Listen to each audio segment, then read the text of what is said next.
శారీస్ ప్రతి 10,000 రూపాయల కొనుగోలుపై ఒక గోల్డ్ కాయిన్ ఉచితం. So I have seen lot of ఏమంటారు దాన్ని ఒక 1 year లోని I have seen lot of people. So చుట్టాలు అవ్వచ్చు, లేదంటే మా ఫాదర్ ఫ్రెండ్స్ అవ్వచ్చు, లేదంటే మా ఫాదర్ ఇది ఉన్న సిచ్యువేషన్ చూసి హ్యాండిల్ చేసుకోవాల్సి వచ్చింది. ఆ situation made me very strong at that engage. అంటే ఇంచుమించు కోర్స్ దగ్గర కానీ లేదా కేసెస్ దగ్గర కానీ ఎలా హ్యాండిల్ చేసుకోవాలి ఏంటి ఈ నాలెడ్జ్ అంతా కూడా ఆ 1.5 year సిచ్యువేషన్ లో నాకు వచ్చింది. అక్కడ చాలా చూసాను లైఫ్ ఆ 1.5 year లో. సో 20 years లో మొత్తం జీవితాన్ని చదివేశారు. ఆ 20 years ఆఫ్ మై ఏజ్ ఆ 1.5 year లో మొత్తం లైఫ్ మీద మీ పర్సెప్షన్ మారిపోయింది. అక్కడ అంటే it changed my lot. Got it.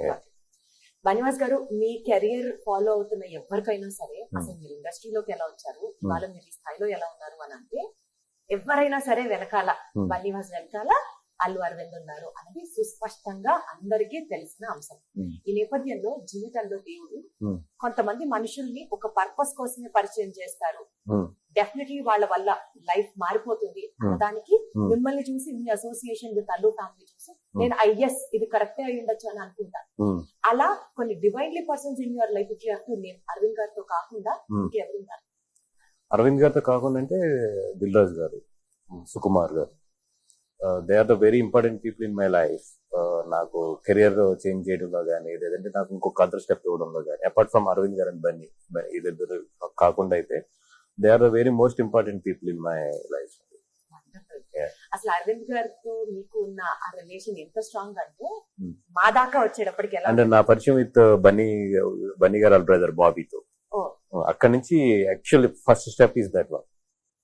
అది అంచెలంచెలుగా ఎదుగుతూ ఎక్కడి దాకా వెళ్ళిందంటే బన్నీ గారు ఏ ఇంట్లో ఉండాలో, ఏ ఫోన్ వాడాలో, ఏ కార్ లో వెళ్ళాలో అంతా అరవింద్ గారు సొంత కొడుకులాగా జాగ్రత్తలు తీసుకుంటారు. ఒక పెద్ద కొడుకు లెక్క అనేంత స్థాయికి ఎదిగింది. అది బయట ఉన్న మిత్. అవునా? బన్నీ గారు అనేది he's a very individual personality.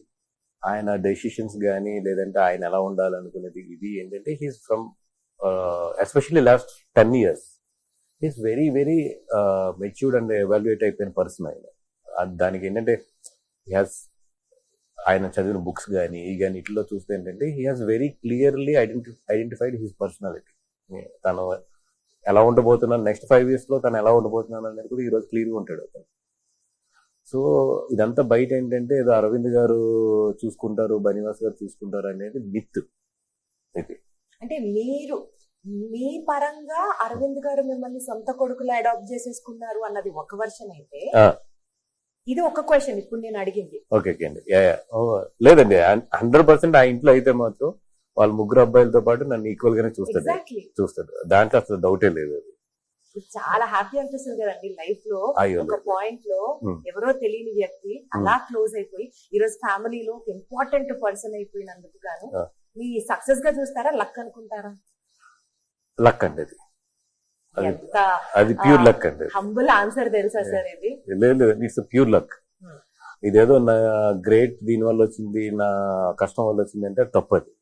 చాలా కష్టపడే వాళ్ళు, నాకన్నా తెలివితేటలు ఉన్న వాళ్ళు, నాకన్నా టాలెంట్ ఉన్న వాళ్ళు చాలా మంది ఉన్నారు ఆయన దగ్గర.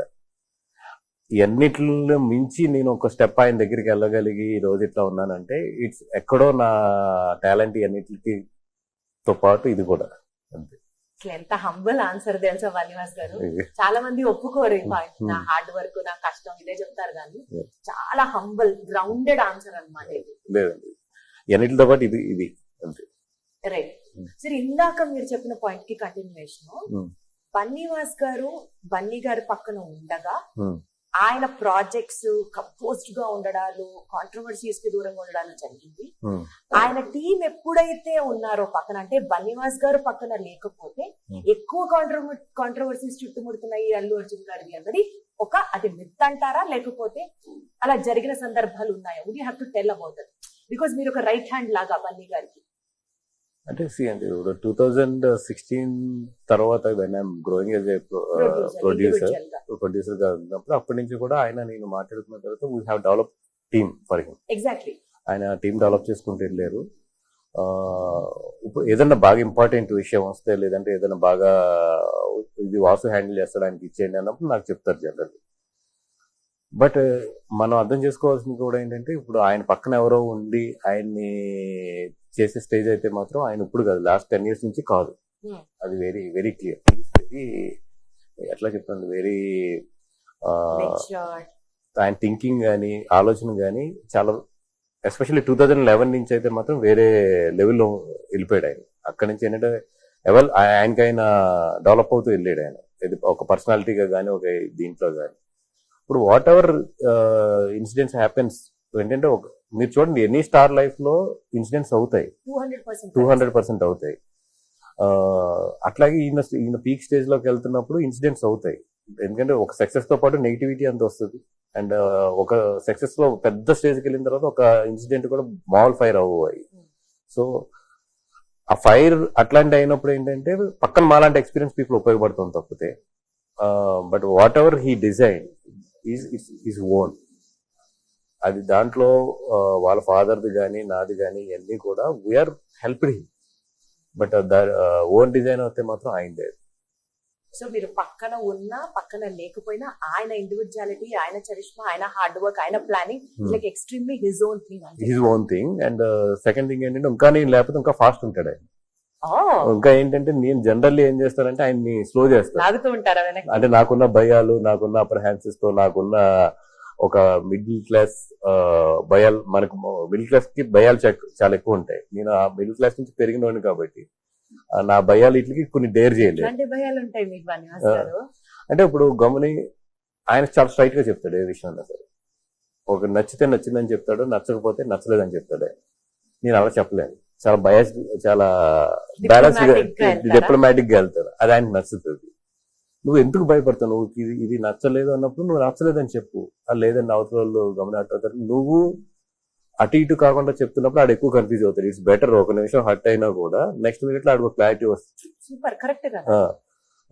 నువ్వు నో చెప్తానికి జంకి నువ్వు మధ్యలో అడ్జస్ట్ చేస్తావు చూసి అవతల ఏంటంటే నీలో జెన్యూనిటీ ఫీల్ అవ్వడు. అట్లీస్ట్ నో చెప్పినప్పుడు తిట్టుకున్నా కూడా తర్వాత నీకు చేయాలనుకున్నప్పుడు నువ్వు చెయ్యి.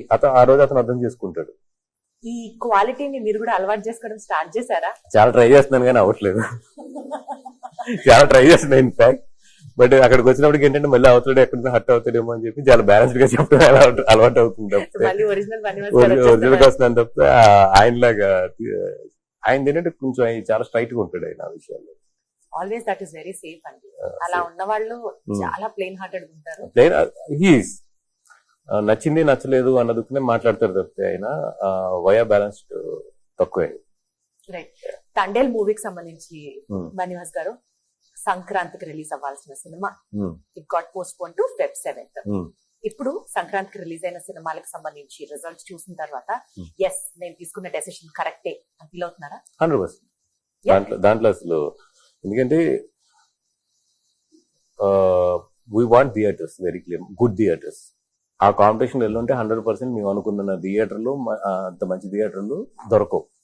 ఇప్పుడు మాకు గ్రిప్ ఉన్న ఏరియాలో దొరుకుతాయి కానీ మాకు గ్రిప్ లేని ఏరియాలు చాలా ఎక్కువ ఉన్నాయి. మాకు గ్రిప్ ఉన్నాయి 2 ఏరియాలు. సో 100% ఏంటంటే డెఫినెట్ గా మేము అనుకున్నట్టయితే రిలీజ్ చేయలేకపోదు. అందుకని చెప్పి ఇట్స్ బెటర్ టు హోల్డ్ అంత కాంపిటీషన్ లోకి వెళ్ళే కన్నా. సంక్రాంతి సినిమాలు అని అంటే ఒక ఎక్స్పెక్టేషన్, డెఫినెట్లీ హాలిడే సీజన్, అందరూ వాచ్ చేస్తారు. ఇప్పుడు అట్లీస్ట్ మొన్న రిలీజ్ అయిన సినిమాల్లో తండేల్ ఒక స్టాండ్ అవుట్ సినిమాగా ఉండుండేది. ఎవరి సినిమాలంటే వాళ్ళకి ఆ కాన్ఫిడెన్స్ ఉంటుంది కాబట్టి. ఈ థాట్స్ ఉన్న పాయింట్ లో అఖిల్